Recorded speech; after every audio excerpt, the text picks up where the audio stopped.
Hello, this is Michael Moss. Heather Cox Richardson is traveling today, and her travel arrangements did not allow her time to read today's letter, so I will be reading it in her place. September 10th, 2025. Last night, Polish forces shot down 19 Russian drones that invaded Poland's airspace during a massive Russian air attack on Ukraine. Poland is a member of the North American Treaty Organization, and the Polish operation was backed by NATO member forces. Today, Poland officially activated Article 4 of the North Atlantic Treaty, which triggers a consultation whenever the territorial integrity, political independence, or security of any of the parties is threatened.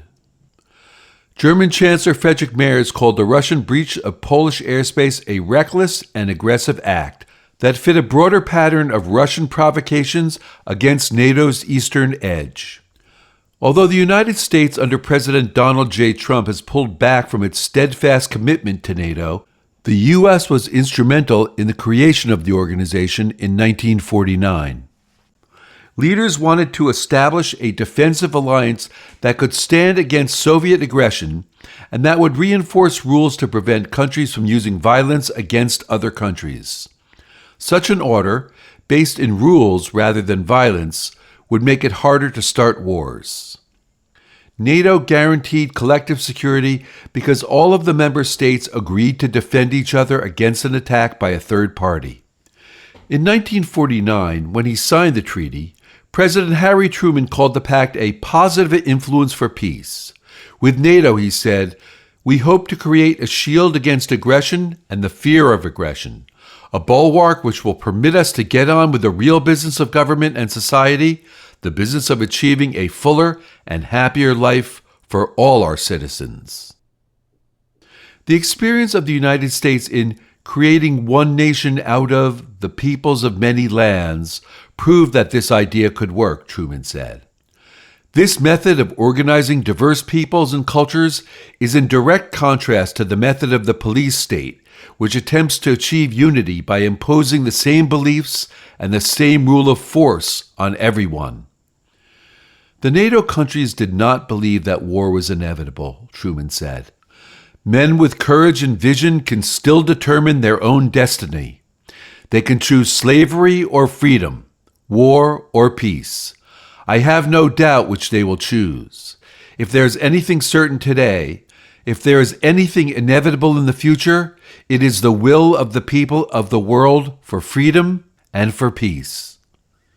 The drone incursions into a NATO country are just the latest escalation from Russia's President Vladimir Putin after his meeting with Trump in Alaska on August 15th. Poland's Prime Minister Donald Tusk told the Polish parliament, "I have no reason to claim we're on the brink of war, but a line has been crossed. This situation brings us the closest we have been to open conflict since World War II." At 11:09 this morning, Trump responded to the attack by posting on social media, "What's with Russia violating Poland's airspace with drones? Here we go."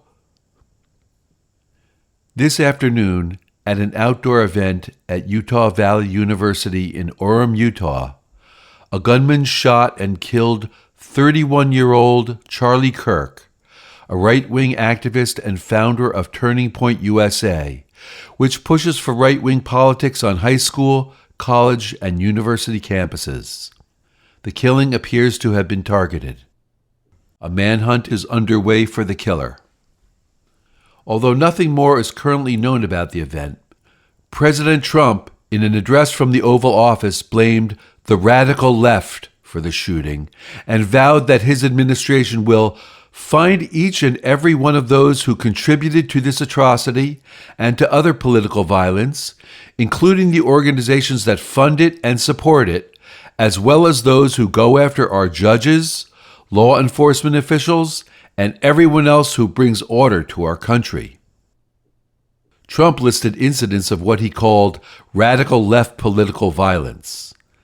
As The Guardian noted, absent from his list was violence against Democrats, including the murder in June of a Minnesota state lawmaker and her husband by a man who had a hit list of 45 Democratic elected officials. Less than an hour after the Kirk shooting, during the third week of school, a shooter at Evergreen High School in Colorado wounded 2 students, one critically, before dying of a self-inflicted gunshot wound. Gun violence had impacted the life of the grandfather of 2 boys at the school. In 2021, Mike Webb's ex-wife Xiaoxi Tan was killed in the spa shootings in the Atlanta area, and today he told CNN's Emma Tucker that a school shooting was his greatest fear realized. Webb said he had spoken with one of the boys who was shaken by the events at the school. I told him none of us should have to go through this. I said, this is the world we live in, and thank God you guys are okay.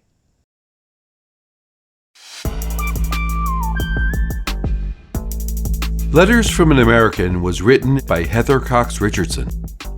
It was produced at Soundscape Productions, Dedham, Massachusetts. Recorded with music composed by Michael Moss.